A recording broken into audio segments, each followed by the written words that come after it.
One. Good evening, class. It's Professor Puente with Lone Star College Decision Making class.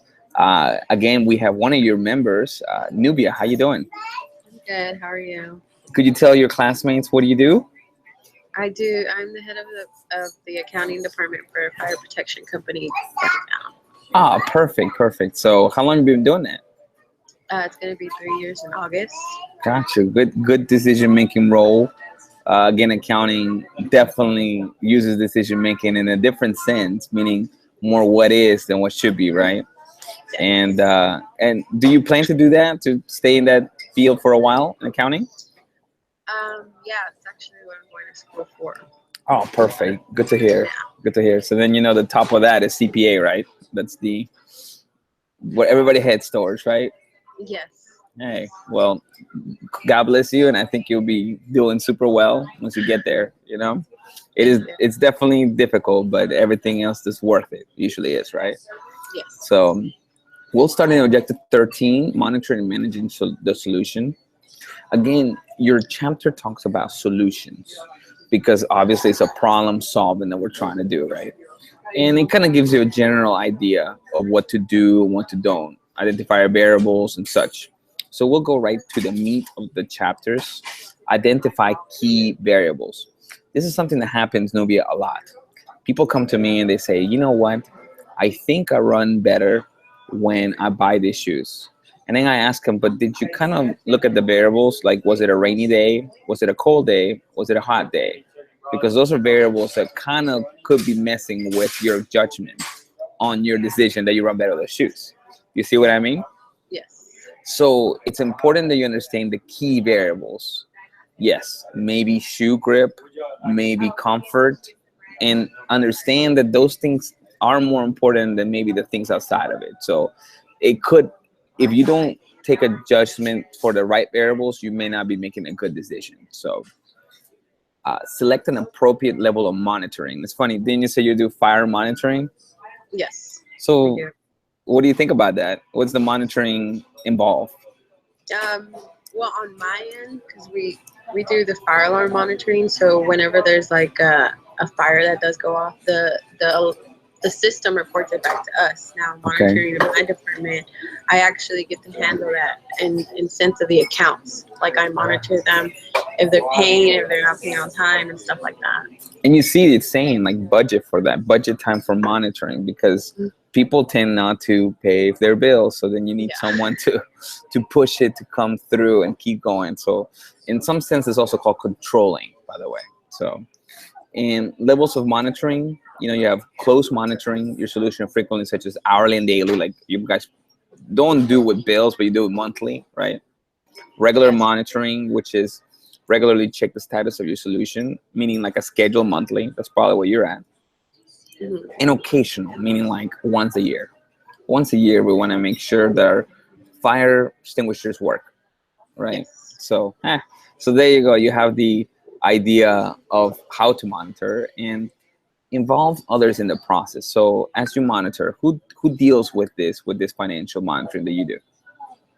I do, and I also have an assistant underneath me. I see. Okay. And that assistant helps you top to bottom on how to get this done, right?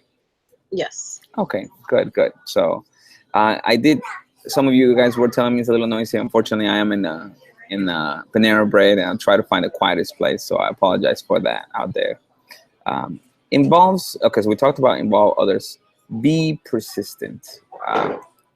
Keep looking at the problem, keep looking at the solution, because you may not find it at first, right? Sometimes it's not. That's the tough part of being accounting, right? Yeah. You gotta review the files over and over until you find your mistake.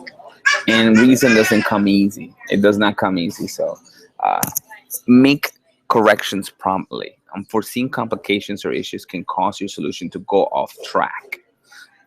That's right. Sometimes you have to kind of trial and error, and you fix it, and it becomes better, right? Yes. Okay, perfect. So then I'll ask the class to give us some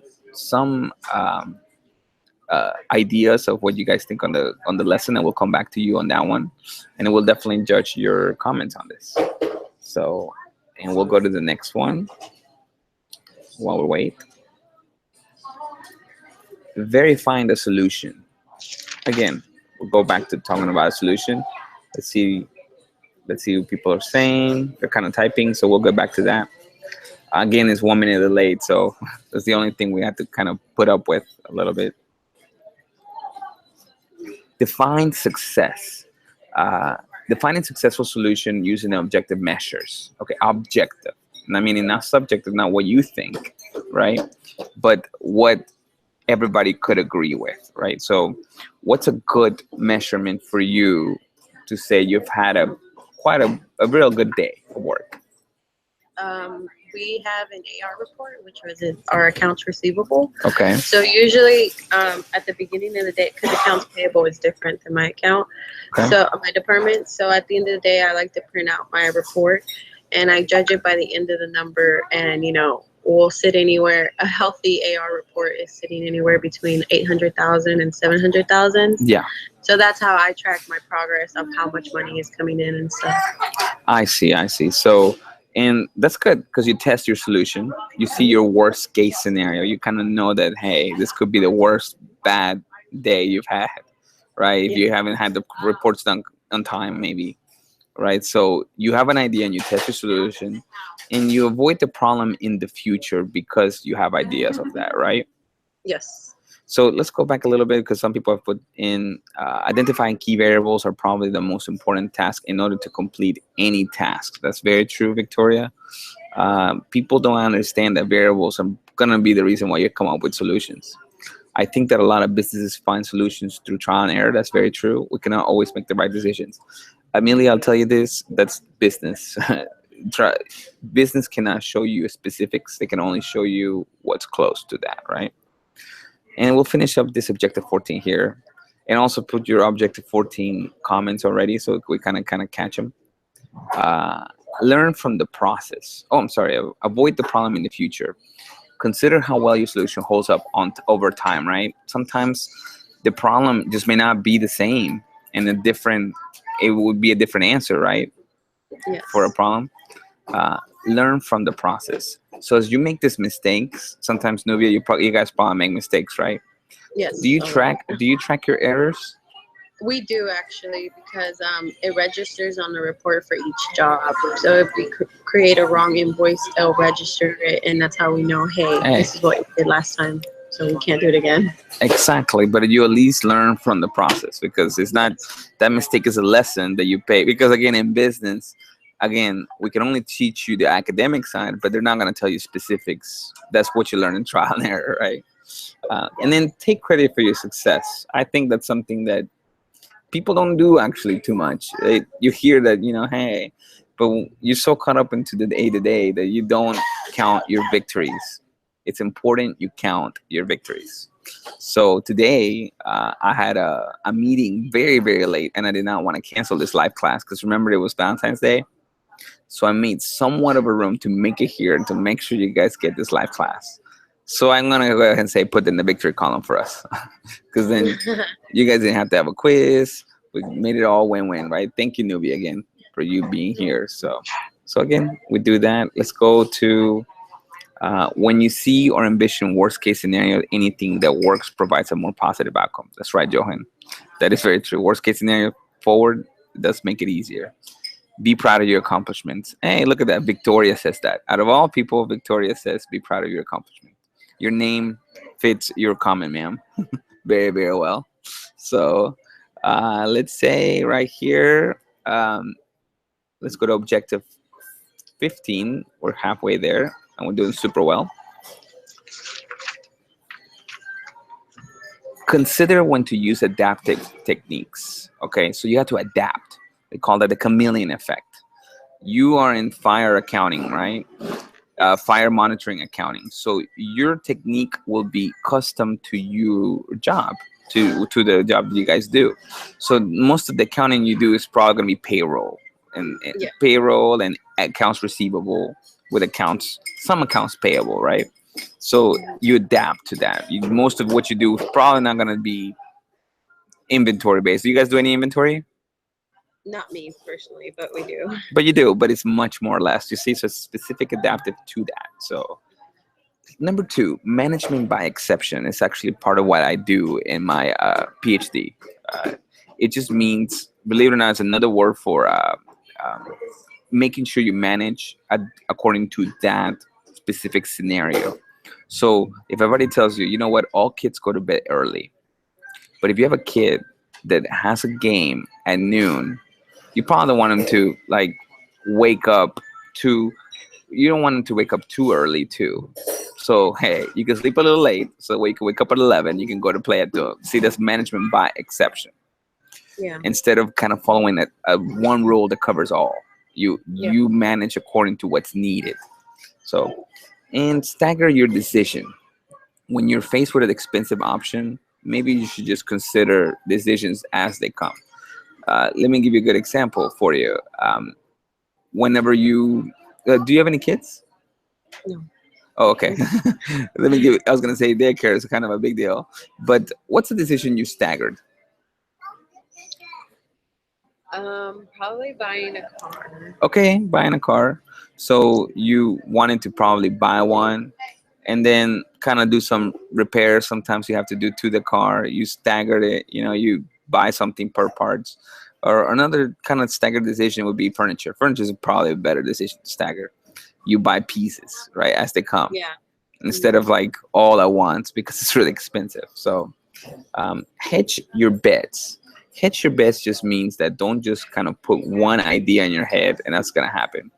What if it does not happen? It's in other words, if we didn't have this life class, the alternative would have been maybe to just have a regular quiz and a regular discussion, right?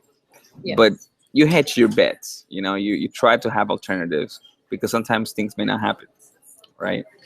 And number five, delay or defer a solution. Sometimes I'm going to tell you this, indecision is bad, but sometimes delaying a decision is just as good. It does help. So even though you want to buy a new car, maybe just holding off on that Yeah. decision, maybe that will give you a better action, right? So let's see what some of the people are saying. I have found through the years that a seller must adapt to their clientele. People think and shop differently, and what's important to change your selling lifestyle to suit your customer needs. That's right, Amelia. You got to be custom. It's pretty good.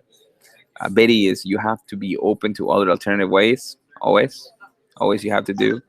Victoria said, "Good manager treats every situation differently depending on the employee." That's right, Victoria. I more than agree with that. In fact, I had that issue with one of my assistants this week where her grandmother passed away and I had to completely treat her differently. Hey, you can't show up. I didn't expect her to show up on time because it was such a tough moment. So I had to manage her differently this week, right? Management by exception. So, okay, our last objective 16, right? Is that it? That's 16? Yes. Okay. Identify ethical issues. What's an ethical issue in accounting that you see sometimes, Nubia? Probably one of our sales guys wanting me to be more lenient with a contractor because they have like a personal relationship. Oh wow! Yeah.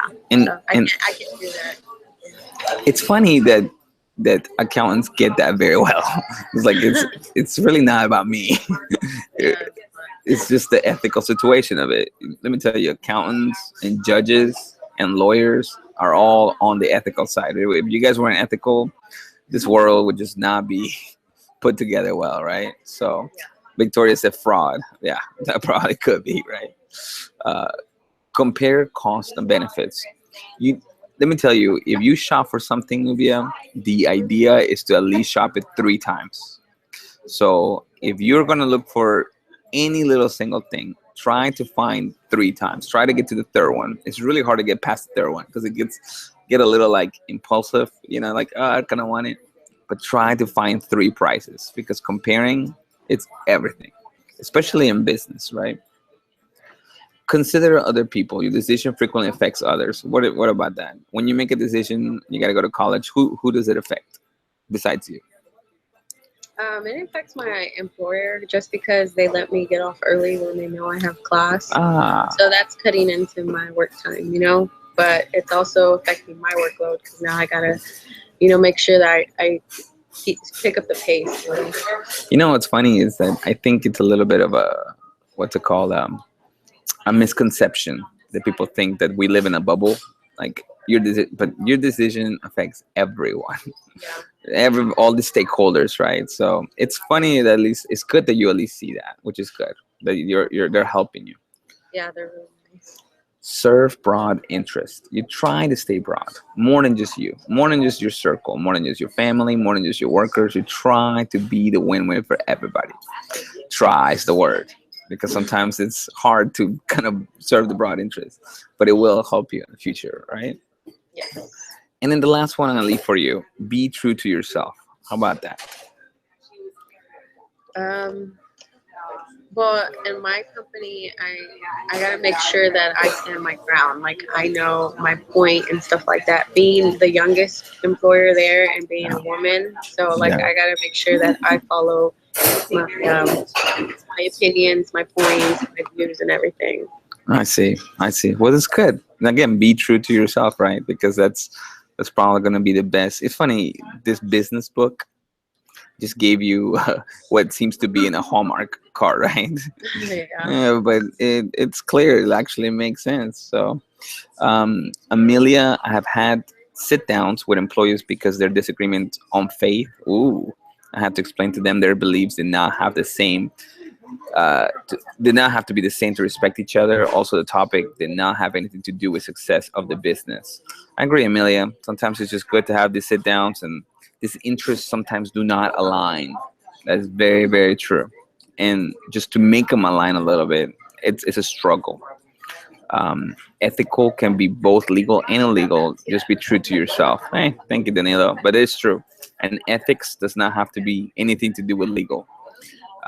Actually, believe it or not, if it was legal, it's not sometimes it's not considered. It's more than ethics is already there. So a good reputation. That's good, Marlon. Good.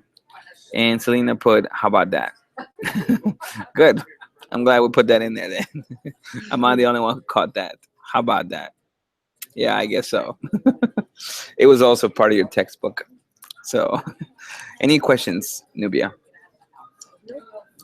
You're in charge this week, so please email me. However, you're going to carbon copy Nubia too. Nubia, could you send me could you text message your email to everybody, the Lone Star email?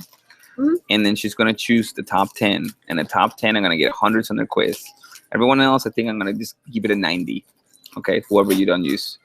Okay, Okay. please diversify. If you could give me, actually, what we're gonna do to make it easy, one question per objective for everybody. One question per objective. So 4 questions, multiple choice. Give the right answer, please. And then you give them to me, and whatever you think, I'm gonna make it due at noon, and you'll have it to maybe till tomorrow night if you don't mind. Send it to me. Okay. All right. Thank you so much, guys. This was good. I appreciate it. Try to make it work.